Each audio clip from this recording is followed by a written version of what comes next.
তো hello friends, welcome back to my mini blog. আর দেখতেই পাচ্ছ বন্ধুরা, আমরা কিন্তু চলে যাচ্ছিলাম আমার বাড়িতে, যেহেতু কার্তিক পুজো ছিল আর আমার মামার মেয়ে ছেলের কিন্তু কার্তিক উদযাপন ছিল, তাই কিন্তু আমরা সবাই রেডি হয়ে চলে যাচ্ছি। সবাই বলছিলাম আমরা, আমি, বোন আর মা, আর বাবার ভাই কিন্তু যায়নি আজকে, তাই কিন্তু ওদের মাকে মিষ্টি এলো। এরপরে কিন্তু আমরা টোটো গাড়িতে উঠে পড়েছি। টোটো গাড়িতে উঠে দেখতে পাচ্ছি বন্ধু, আমার বোন কিন্তু একটা চিপস কিনে নিয়েছিল মিষ্টির দোকান থেকে।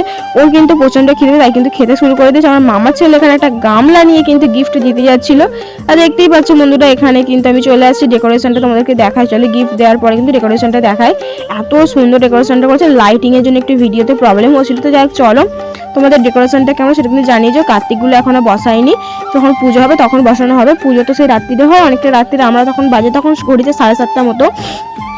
দেখতেই পাচ্ছি বন্ধুরা, এখানে কিন্তু তারপর রান্না বান্নাও চলছিল, আর আমি কিন্তু রান্না বান্নার দিকে চলে আসছিলাম দেখতে। আর এখানে কিন্তু মশলা কষা হচ্ছিল, এখানে অনেক রকমের তরকারি হচ্ছিল। তো আমি সপ্তাহে কিন্তু আমি থ্যাঙ্কস ফর ওয়াচিং। তো বাই, সবাই ভালো থেকে।